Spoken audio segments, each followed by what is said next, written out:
Ауа тіршілік үшін өте қажетті зат. Оның ластануы болса, әлемдік деңгейдегі мәселеге айналып отыр.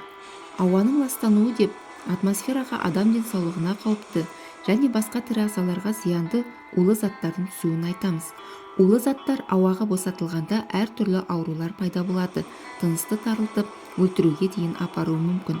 Ластанған ауа үлкен қашықтықтарға таралады. Оған тіпті елдер арасындағы шекаралар да кедергі бола алмауы мүмкін. Өнеркәсіп атмосфераның ластануына жауапты бірден-бір сала. Энергетика саласы ауаның ластануына ерекше рөл атқарады. Себебі ол иіс газы, азот оксиді, күкіртті газ, сондай-ақ түтіннің майда дисперсті бөлшектері сияқты көптеген улы заттарды шығарады. Өнеркәсіп өндірісінің жанама өнімдері, яғни жану өнімдері, сондай-ақ еріткіштер мен аэрозольдар ауаны ең көп ластайтын заттар. Атмосфераны ең көп ластайтын өнеркәсіп салаларының бірі цемент өндірісі. Ауыл шаруашылығы да ауаны едәуір көп ластайды. Пестицидтердің және минералды тыңайтқыштардың булануы және күйіс қайтарушы жануарлардың аз қорытуы барысында ауаға метанның және азот оксидінің шығарылуы көшетханалық әсерді күшейтеді.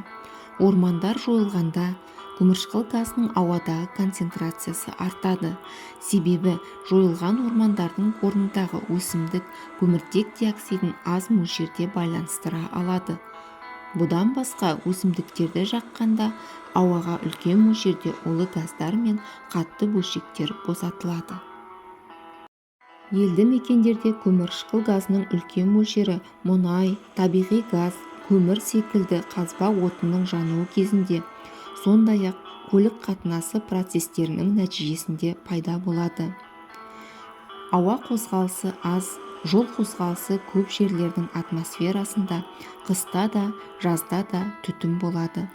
Қалалық ортада түтіннің немесе басқаша сөзбен айтқанда түтін тұманының пайда болуы және ауаның ластануына ең бірінші кезекте автокөліктер себепші.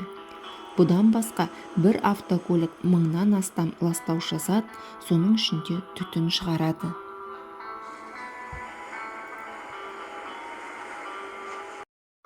Ауаны қорғауға біз де қатыса аламыз. Мүмкіндігінше велосипедпен жүріңіз, жаяу серуендеңіз, қоғамдық көлікпен жүріңіз, автомобильді сирек пайдаланыңыз. Егер автомобиль қолдану керек болса, экологиялық электромобильді қолданыңыз. Тұрмыстық қалдықтарды өртемеңіз. Барлық өсімдік қалдықтарын түгелдей дерлік компостерлеуге, ал қалған қалдықтарды бөлек жинауға болады. Үй шаруашылығында тамақ пісіруге, сонымен бірге жарықтандыруға, жылытуға жаңартылатын энергияны пайдаланыңыз.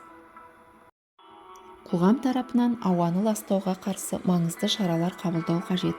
Қоғамдық деңгейде жаңартылатын энергияға көшу және ғимараттарды энергия үнемді режимге көшіру қажет. Көлік қозғалысын азайту үшін қоғамдық көлік қатынасын, сондай-ақ велосипедпен және жаяу жүруді дамыту керек. Химикаттарды аз қолданып, топырақты уламаса, ормандар көп өртенбесе, онда атмосфераға зиянды заттар аз шығарылады. Қалдықтарды қажетті ережеге сай реттеу арқылы да ауаны ластауға қарсы тұруға болады.